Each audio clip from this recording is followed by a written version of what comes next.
All right, peeps, page 318, 7.2. Let's get onto that for the 318. It is going to be that one. Dang, all the way over here. All right, so page 318, climate change causes an impact. Here we go. All right. So look, climate change always been happening, but lately more so, mostly from humans with fossil fuels and greenhouse gases. Um, we have more of an impact with that. Big debate on the causes of climate change. You have some people that like think it's because of solar like flares and whatnot. That just the sun's stronger. You have some that are like always saying the climate always has been changing, and they are right. The climate has gone up and down when you start looking at dinosaurs and whatnot. But lately, it's been getting warmer. So, climate change is a big impact money wise. It costs a lot of countries and societies money just dealing with it. In different ways. Otherwise, it actually saves money. Like it's going to open up a trade route with the melting of the polar ice, where now we can like go from North America over to like Russia probably quicker. Um, like the differences between climate and weather. Climate is over longer periods of time, where weather is more for short periods. Like the weather for this week, the weather for about 5 days accurately. After that, little iffy. Climate, you can start looking at trends. Like snow is going to fall in the wintertime. That's climate for you. All right. Here in New England. Um, you also know, like historically, the climate of the Connecticut River Valley during the summertime, it's hot, it's humid, the breeze doesn't flow, which means it's great for growing tobacco, which is one of the chief crops they have historically in this area. Um, Oceans and atmospheric circulatory system affect climate. So the ocean has a major effect on climate. The ocean absorbs a lot of heat, and as it absorbs heat, then it radiates up, which is how you get winds going, and also too with currents and whatnot. Um, and as the ocean moves, it'll either cool off an area or warm an area up. Like in California, in San Francisco, it's like people are like, oh, California, nice and warm. No, all right, you'll freeze. It's cold there. Like, because the Pacific Ocean, that cold water comes up this way, hits California, and the breeze from the ocean really cools that area off. So, temperature wise, up in San Francisco, not bad. Conversely, too, for the Caribbean. That warm water goes up across the Atlantic and goes all the way over to England and Scandinavia, which is Norway, and it actually makes that area somewhat warm. So it has an effect. Um, Increased greenhouse gases. They raise temperature. So it's not that they produce temperature. I'm going to tell you they don't. Greenhouse gases don't produce heat. They just trap it. Increases severe weather, and in like hurricanes, tropical storms, hail, rises the ocean as change in the weather patterns.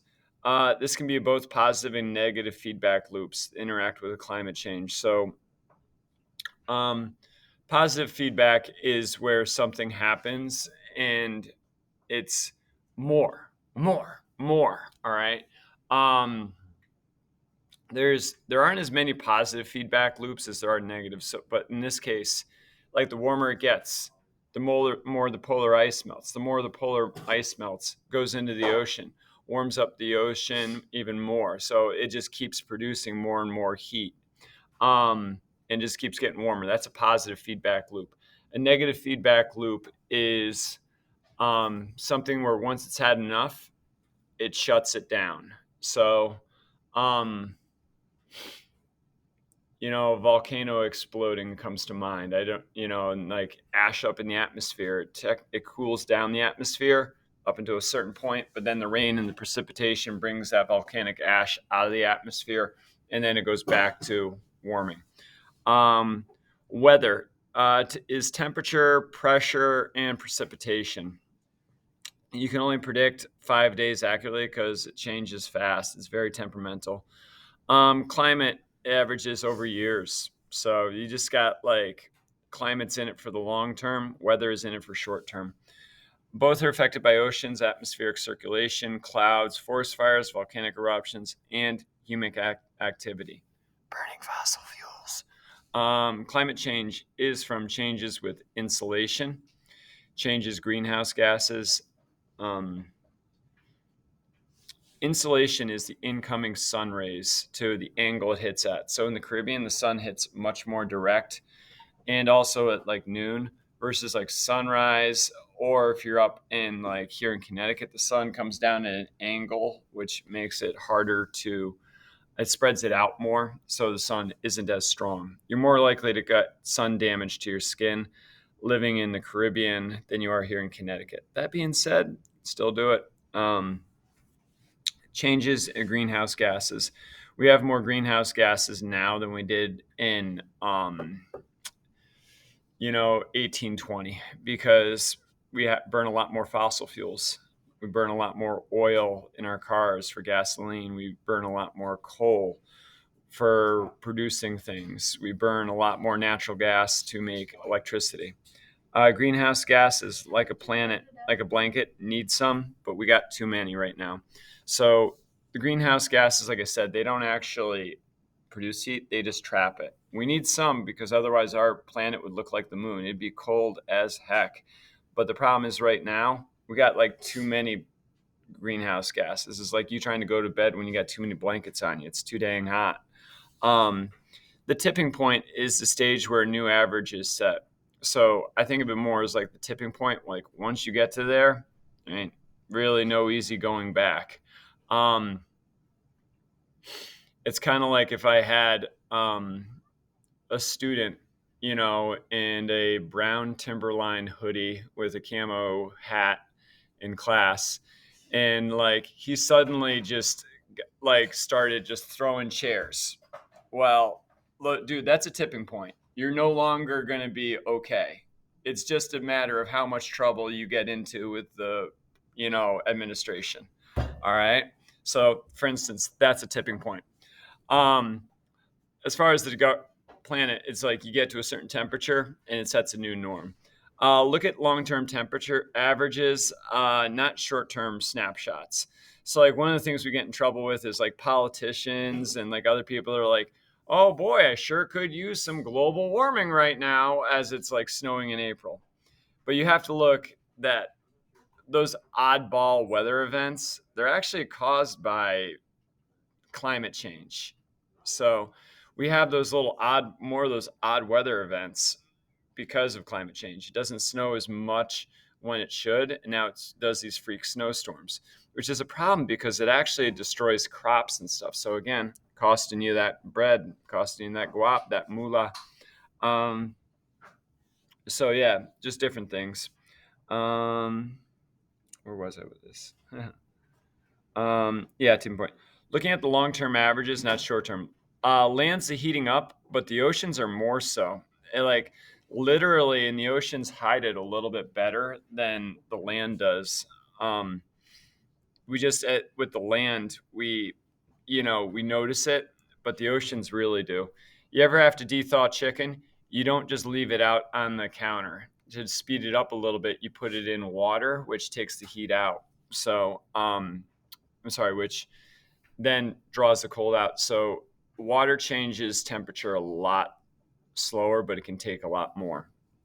A little carbon dioxide in the atmosphere, but it has a big effect. Anthropogenic. Yeah, see, I mess up words too, which is a nice way of saying human activities increase CO2. When you drive to the mall, all right, that's using carbon dioxide because we're burning gasoline. Greenhouse gases include CO2, carbon dioxide, water vapor. Think of humidity during the summer. You know when you go outside during the summer and it just feels like a swamp because like the air doesn't move. It's just like, all right. If you got hair, unlike me, the humidity does horrible things to it. Like just makes it go. Methane is another one. I know in the past I've spoken about methane with cow farts. Methane is also natural gas, and that's how we get a lot of our electricity is burning that. CFCs, chlorofluorocarbons, those come from like aerosol cans. HCFCs, that one you're going to have to look up. I think refrigeration for that one. Hydrofluorocarbons are just like another CFC. Nitrous oxide is another one, and ozone. So, yep. Now we're on to page 324. They use these terms, which you should know: GHG, which is greenhouse gas, GWP, which is global warming potential. So, not all greenhouse gases have the same global warming potential. Gases have different potentials, like carbon dioxide, 1. Methane is 21. So, methane is 21 times stronger in trapping heat than carbon dioxide. Ozone occurs in lower two layers of the atmosphere, but it has different effect. In the troposphere, it acts as a greenhouse gas. Bad. All right. In the stratosphere, it absorbs the UV light, and it actually makes the world cooler. It also saves you from the harmful UV light. So, which can have health effects like UV light. It causes skin cancer, cataracts, a whole bunch of other things which are bad. So, by having some ozone in the stratosphere, it's good. But ozone in the troposphere, traps heat. Thinning of the stratosphere layer obviously makes it so that more UV light gets in, and it contributes to global warming. So, CFCs are not natural; they're man-made. All right, they don't occur in nature at all. They break down the ozone in the stratosphere, and they last forever. And they act as a greenhouse gas in the troposphere. So not only do CFCs like trap heat as a greenhouse gas in the troposphere, they actually destroy the stratosphere, which lets in more UV light too. So that's why the CFCs are bad. And they're kind of like Jay-Z's rap career. It lasts forever. All right. Um, and they also have high like um, greenhouse gas potential. So greenhouse gas is down over here. 60% of methane is from human activities. Different things like mostly energy production. 15% of the methane comes from cows. Natural gas is methane. We burn. That's why we have electricity so cheap right now. We burn a lot of natural gas. Biogas is from landfill and also manure piles. If you ever go by in Hartford, the north end, you look towards the river, you'll see a landfill. You also see these tubes coming out of it. That's because the methane is underground, and as the stuff biodecomposes, big problem because you can actually have fires underground. Try putting out a fire underground. Pretty tough. In fact, I don't know how you do it. So they have those pipes to let the methane out. All right. Good landfills actually collect them and then burn it for energy. Um, we use a lot of methane for heating, also electricity and cooking. So if you have a gas burner on your stove, it goes boom, and then there's the 4 burners, and you can turn one of them on. That's a gas stove that uses methane. Um, we burn methane for electricity. We also burn it for heat. Um, it's the cheapest way to heat your house right now, unless you have a wood burning stove and you're chopping trees in your backyard or something like that. Rice fields, when they're flooded, they release methane as well, but luckily this is only like for 4 months of the year. Bogs, tundra, and termites. So bogs, and then the tundra, like in Russia, that tundra. In Alaska too, as that tundra melts, it releases a lot of methane because stuff's been biodecomposing in there for thousands of years. So it's got a lot of methane to release.